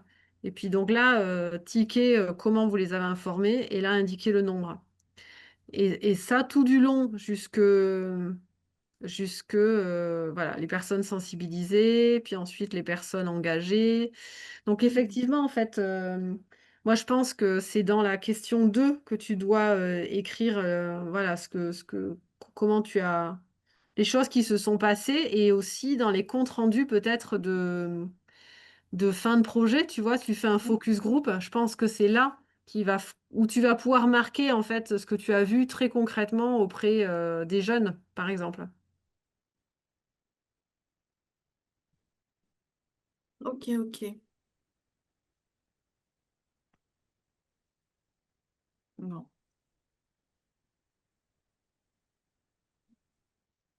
Et pardon, j'ai une question, désolée. Oui. en termes et si j'ai raté, comme j'ai eu une petite urgence, j'étais absente. Sur les pièces justificatives, on les garde dans un coin, mais on vous fait pas un espèce de transfert de 450 000 captures d'écran, de newsletters, de machin. Si, il va falloir nous les télécharger à un moment. Toutes? Ben toutes, à un moment, enfin, il y a marqué télécharger voilà, les éléments qui appuient en termes, enfin, vos données, quoi, soit quantitatives, soit qualitatives. Donc, ben, on vous fera confiance pour sélectionner les éléments les plus pertinents, en fait. Mais oui, il va nous les falloir. Après, moi, je ne sais pas dans quelle mesure l'Union européenne viendra contrôler tout ça. Euh, mais en fait, oui, il est demandé que les éléments soient téléchargés et notre chef de file insiste pour avoir les preuves de ce qui est avancé par les lauréats. Et sur les newsletters, par exemple, tu veux que chaque news, on te mette le taux d'ouverture et qu'on calcule le taux par rapport au nombre d'inscrits? Alors, sur la newsletter qui parle de Connect, parce que les autres, ça ne m'intéresse pas. Mais moi, euh, ma newsletter, par exemple, la dernière, j'ai fait un focus connect et je vais en faire de temps en temps. Donc en fait, je vais pas faire des newsletters connect perso. Je vais oui, intégrer des infos de connect dans ma newsletter. bien Donc sûr. du coup, est-ce que et moi je peux te dire combien il y a d'inscrits, mais en fait, si on veut être tout à fait juste, il faudrait que je calcule le taux d'ouverture. Enfin, je veux dire, si on va dans la granularité de la preuve, dans ce cas, il faut la capture d'écran à je ne sais quel moment du taux d'ouverture de la newsletter qui parle de connect. Est-ce que ça, on va jusque-là ou pas? Oui, si tu communiques sur Connect, par exemple, suite à une visio, euh, en fait, il faut que au bout d'un certain temps, tu calcules le nombre, tu me montres la capture d'écran du nombre d'ouvertures de cette newsletter. Voilà. Donc, en fait, c'est une capture d'écran qu'il nous faudra.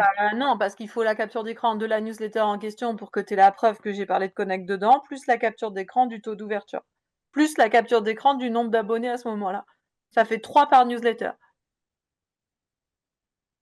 Enfin, mais c'est pour Oui, vous, alors, moi je veux. Enfin, tu vois, à la fin, c'est pour vous, pour tout le monde. Enfin, c'est quand même. C'est un certain degré de précision. ouais, mais Mais t'as peut-être pas besoin du nombre d'abonnés, tu as juste besoin du nombre de personnes qui ont ouvert la newsletter. Ouais, moi, ça marche par Ah, ça pourcentage. Donc, marche pas comme ça. si j'ai pas le nombre d'abonnés, t'as pas le nombre. Enfin, mais enfin, voilà, c'est juste une vraie question. oui, non, mais je pense que c'est ça qu'on attend, oui. Et là, on va exploser notre empreinte carbone à utiliser des data centers pour pour toutes nos pièces jointes. Mais bon, Bah, ok, écoute, très bien. ouais, ouais, bon, bah, de toute façon, on n'est pas, moi, je me sens pas trop coupable là-dessus parce que, enfin, voilà, Oui, on n'a pas le choix, quoi. oui, et Et est-ce que puis, on doit vraiment ouais, je les sais pas si on est vraiment les plus télécharger? consommateurs de. Ça a marché? Ouais. On m'entend ou pas? Oui, mais faiblement, vas-y, tu peux redire? Je disais, est-ce qu'on a besoin de les télécharger, de les envoyer directement, ou par exemple, si on a des drives et sur lesquels on vous donne accès, c'est suffisant? Ah, c'est une bonne question. Moi, je pense que faut que je demande en fait, mais je pense qu'on va devoir nous les stocker quelque part en fait sur nos drives à nous. Et du coup, C'est une si question que on je vous me donne pose, hein. accès à notre drive, vous pouvez les télécharger et les mettre sur un autre serveur qui vous importe. Après, ça va dépendre en fonction effectivement du niveau du nombre de preuves. Moi, pour l'instant, sur notre dossier, enfin, sur notre projet, je vois pas une problématique à faire un Swiss transfert ou un WeTransfer qui vous envoie un certain nombre de pièces parce que j'ai pas l'impression que chez nous c'est énorme. Hmm. Mais peut-être que je me trompe, mais du coup, j'ai l'impression il y a d'autres structures pour qui ça semble être un nombre de pièces assez important. Et du coup, un accès sur un drive, ça semble être Mm. le plus simple. Moi, je pense que je préfère que vous m'envoyiez les documents parce que comme ça, j'ai la trace que ça a été envoyé tel jour. Je peux retrouver le lien. Voilà, pour moi, c'est plus simple que d'aller chercher moi-même quelque chose. Je préfère que vous soyez responsable de l'envoi, en fait. Plutôt que moi, je doive aller chercher quelque chose. Voilà, je me sens plus confortable avec ça. Comme ça, je sais que c'est vous qui me l'envoyez, c'est enregistré chez moi. Pardon, je branche mon ordinateur. Hop. On t'a perdu. Pour, à titre d'exemple, enfin d'expérience pour Mindchanger, Mm. Resacop avait créé un drive par porteur et on devait déposer tous nos documents sur le drive qu'on partageait avec Resacop. On avait chacun un numéro, tu vois, Solidarité Afrique, tel numéro de drive, et on avait chacun un drive comme ça. Et on Ouais. partageait, on mettait tout dessus et c'était partagé avec Resacop. Ouais, comme je disais la semaine dernière, là, en visio, sur les aspects administratifs et financiers, on n'a pas, l'objectif, c'est pas voilà, de créer trop de support informatique, mais il faut que j'en discute et voilà, on va prendre le temps de le faire et on vous reviendra. Mais là, ce jour, j'ai pas la réponse.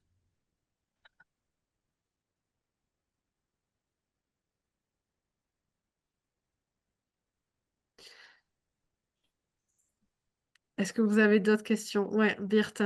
Bon, je voulais juste te dire que nous aussi, nous avons travaillé sur Mind Changers et mon expérience, c'est qu'il faut vraiment donner du temps à ce rapport narratif et que ça prend largement autant de temps que le rapport financier, voire plus. Oui, plus. Donc, il faut se préparer.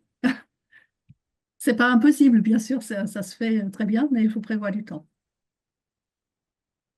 Et pas attendre le dernier moment pour le faire. Ouais. Oui, Ludivine.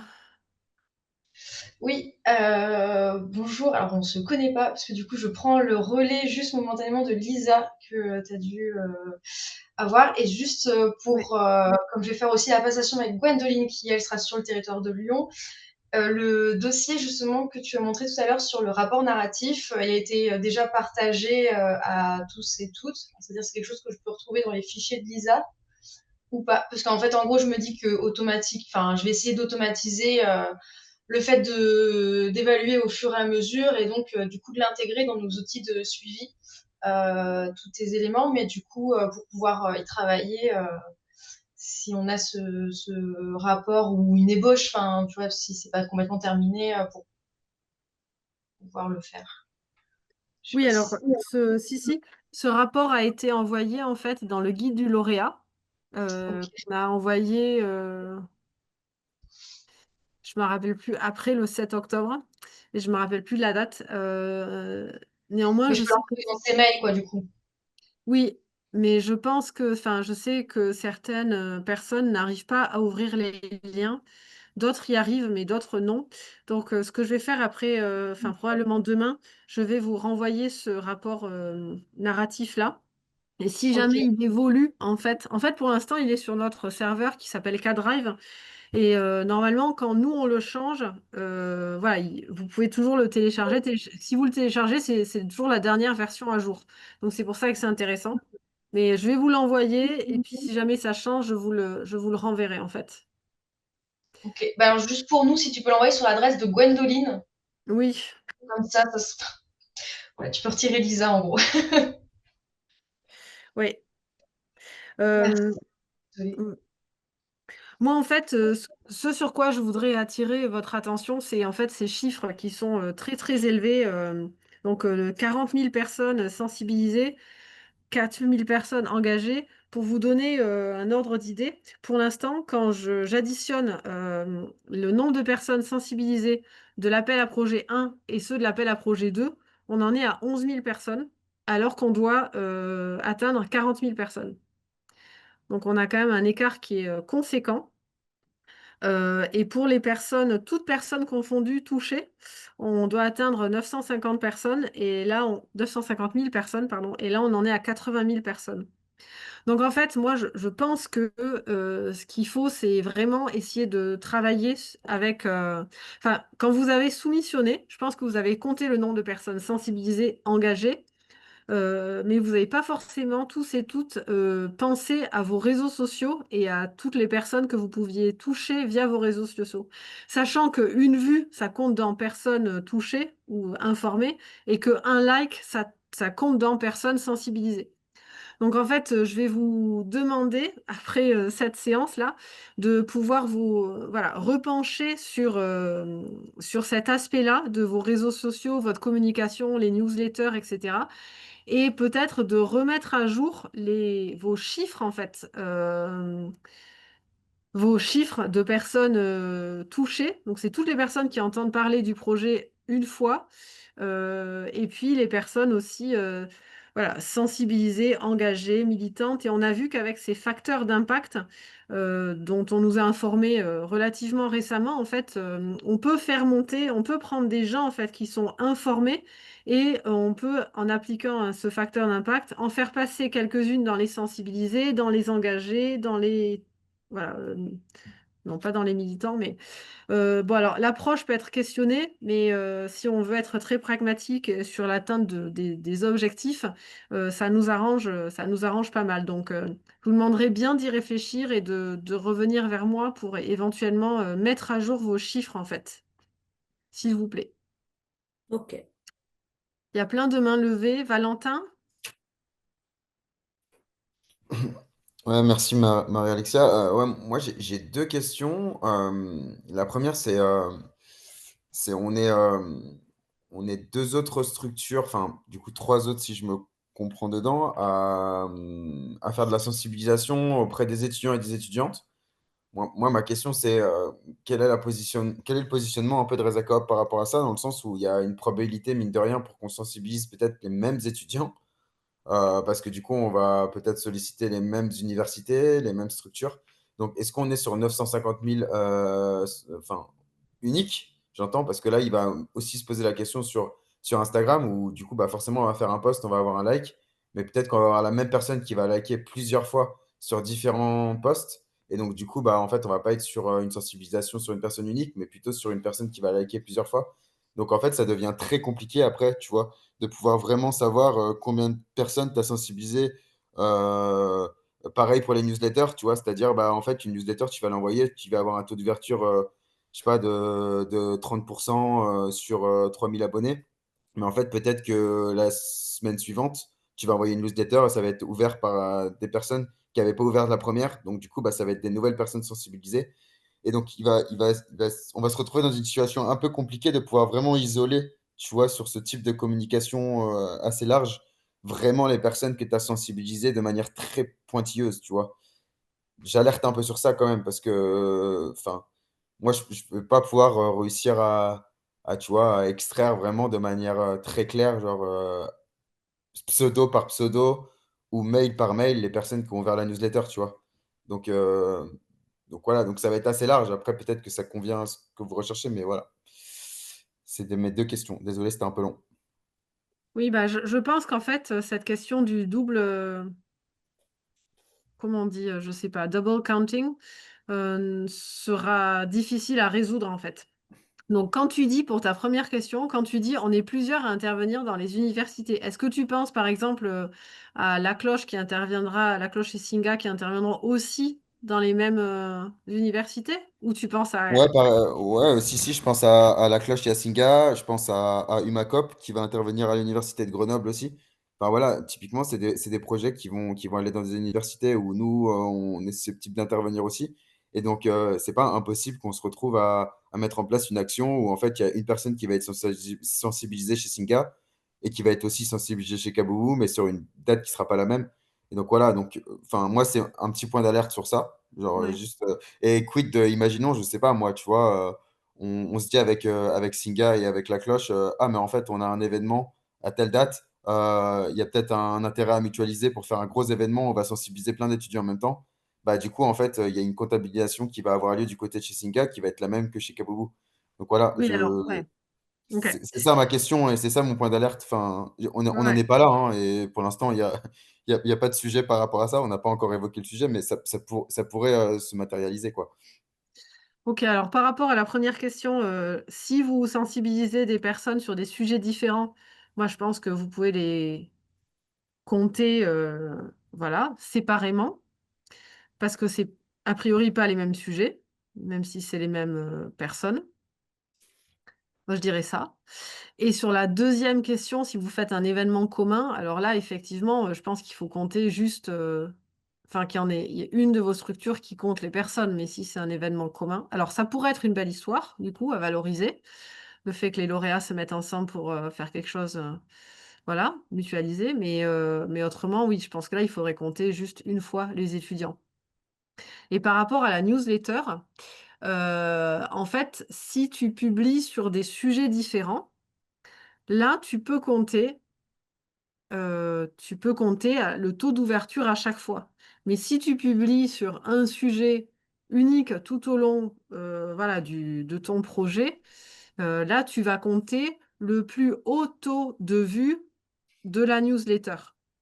Si tu, par exemple, dans le cadre de ton projet, tu publies 4 fois sur Connect dans ta newsletter et que tu as un taux de 150, de 350, de 250 et de 400, eh ben, tu vas compter le 400, mais tu vas pas compter les autres. En revanche, si tu publies 4 newsletters sur des sujets différents à chaque fois et que du coup tu sensibilises, tu informes sur des sujets différents, même si c'est les mêmes personnes, comme c'est des sujets différents, à mon avis, tu peux les compter en fait, OK, c'est très heu, clair. C'est très clair. Juste, je rebondis juste sur le 1er point. Après, je vois que Singa et La Cloche, ils ont la main levée. Non, mais dans le sens où, moi, mon seul point d'alerte aussi, c'est que, nous, effectivement, on va sensibiliser les étudiants. Après, hem l'administration étudiante n'a pas non plus 50 000 bandes passantes, j'entends, et donc du coup, la difficulté aussi pour nous, mine de rien, c'est que, bah, si par exemple, j'imagine, on fait une journée de sensibilisation avec l'université de Lyon 2, bah, si on l'a fait sur une après-midi ou sur une journée, derrière, il va y avoir une problématique pour Singa d'aller cibler l'université de Lyon 2 sur l'UFR ESS, si nous, on a déjà fait une sensibilisation qui va durer une journée. Donc voilà, il y a juste ça aussi à avoir en tête, qui est qu'il y a des étudiants à Lyon, mais il y a pas non plus, 50 possibilités de pouvoir mobiliser, tout un UFR, 5 fois dans l'année pour pouvoir aller faire de la sensibilisation, avec, 5 acteurs différents. On n'en a pas encore discuté avec les UFR, hein, mais c'est juste que c'est mon petit point d'alerte, quoi. Voilà. Je, et OK. C'était fini pour mon intervention. Et du coup, si je peux me permettre de rebondir par rapport à ces échanges-là, c'est vrai que moi, ça me questionne quand même. Enfin, du coup, avec Valentin, on en avait discuté la dernière fois et on est assez chaud de pouvoir réussir à trouver voilà, des journées qui peuvent être parfois communes pour une intégration. Effectivement, on a des sujets qui vont rester quand même très similaires pour une partie. Donc, de là de dire que les personnes. Enfin, comment je vais dire ça même? Nous, on a un objectif à notre niveau de toucher un certain nombre de personnes en tant que structure Singa La Cloche.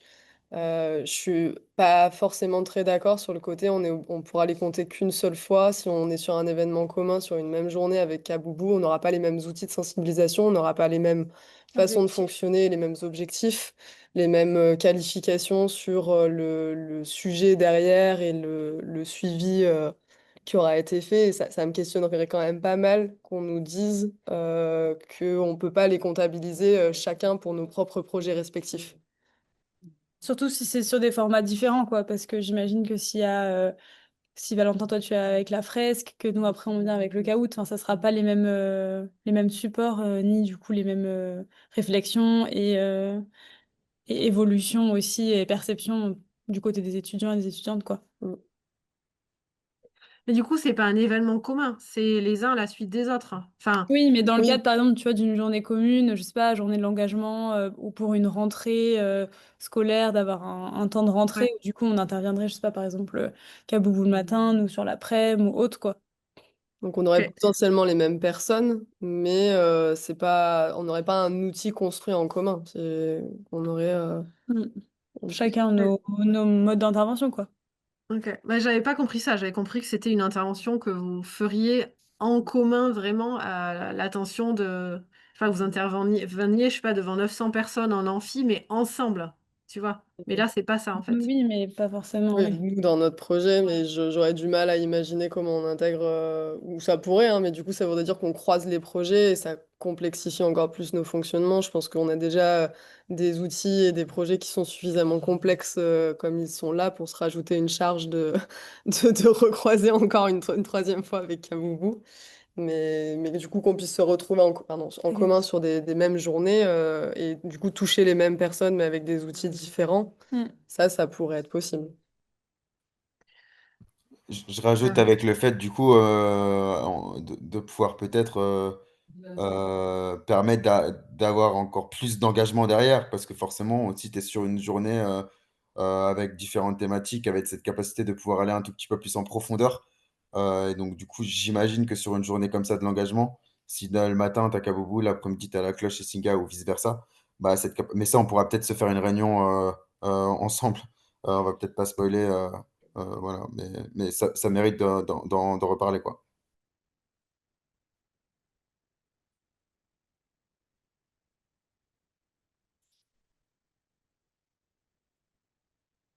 Ok, ben oui, reparlons-en, mais bon, moi, je pense qu'effectivement, si c'est pas un événement commun et que c'est à la suite, on peut avoir, oui, on a des arguments pour que chacun puisse compter ses étudiants, en fait, touchés. Euh, Il y avait eu ma cop, non? Mais elle a disparu. Oui, mais finalement, la question, elle a été répondue. Enfin, parce que c'était aussi dans le cas comme on avait, bah, voilà, comme Valentin a dit, des publics qui seront potentiellement communs, etc. On avait aussi discuté de la potentialité d'une journée commune, mais donc la question a été répondue, donc c'est bon. Merci.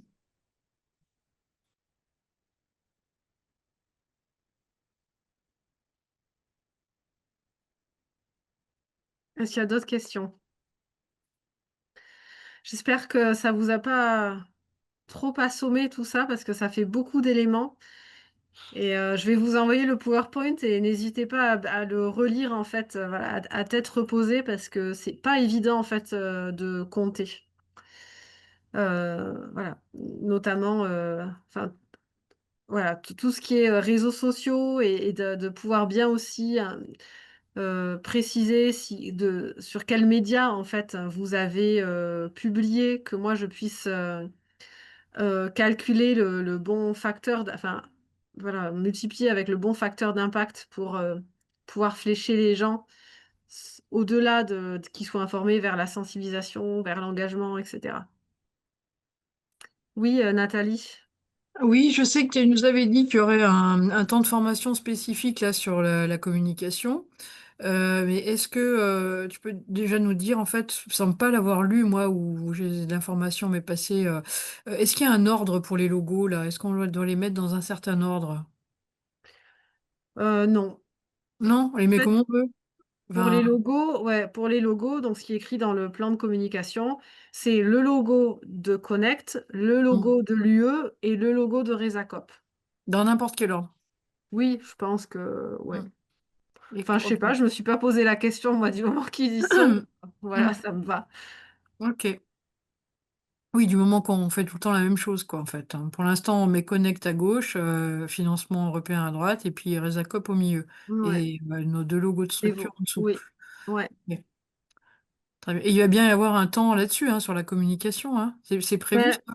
c'était envisagé. Alors, je trouve que moi, le plan de communication est assez clair. Je sais pas si vous l'avez lu, mais si vous le souhaitez tous et toutes, on peut se faire une petite visio rapide avec vos questions et on y répond, quoi. Mais là, Hmm, à ce jour, c'est pas prévu, mais on peut tout à fait l'envisager dans les jours qui arrivent. ok. Est-ce que vous pouvez me faire un pouce en l'air, ceux qui voudraient avoir je sais pas, 1 heure d'échange éventuellement sur ce sujet-là?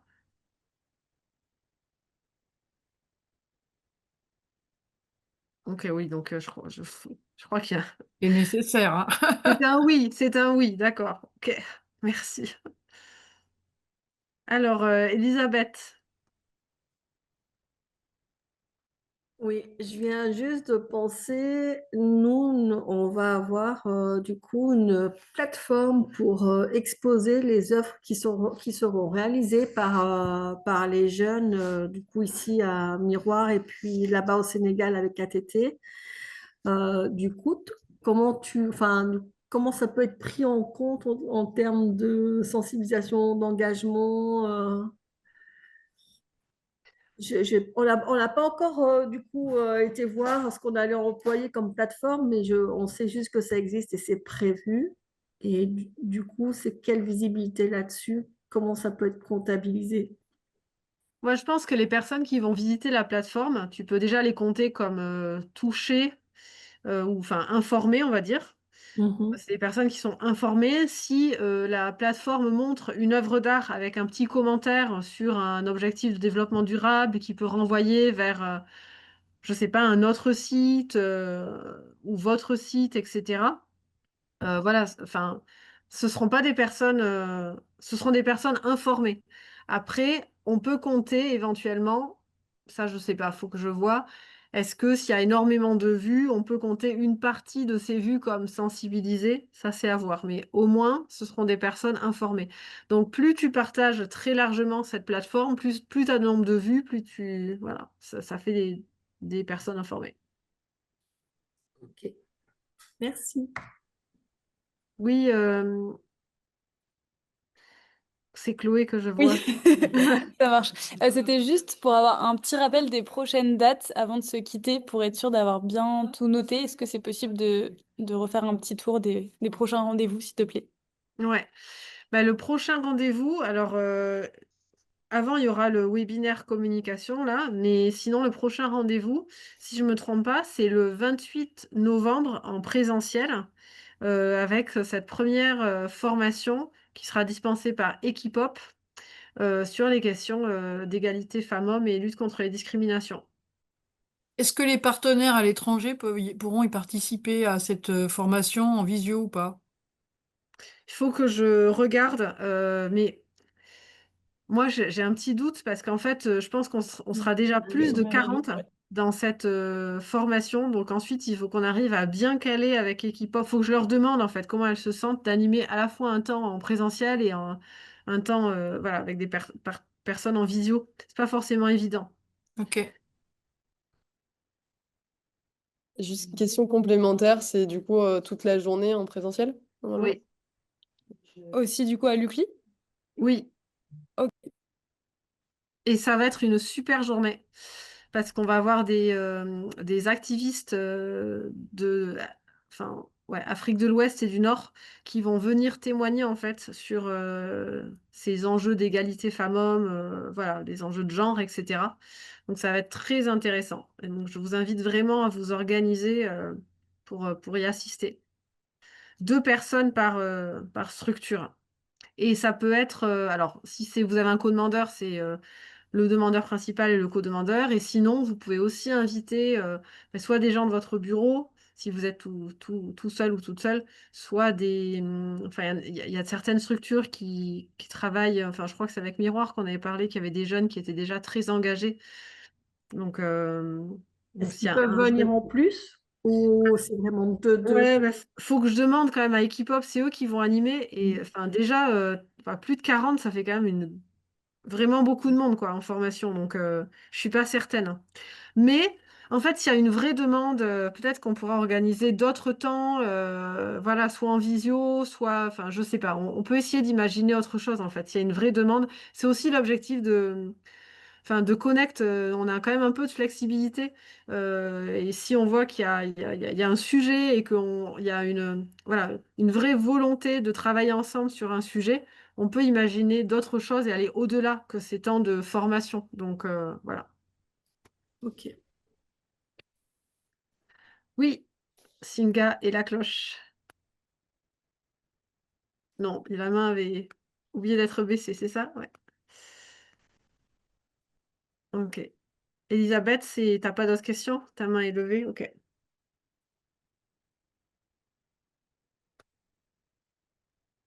Est-ce qu'il y a d'autres questions? Ou tout est bon pour vous? C'est assez clair, ça va, je vous ai pas trop embrouillé. Non, non, c'est bien. Ok. Bon, ben, comme d'habitude, vous n'hésitez pas du tout, vous m'appelez si besoin d'en discuter.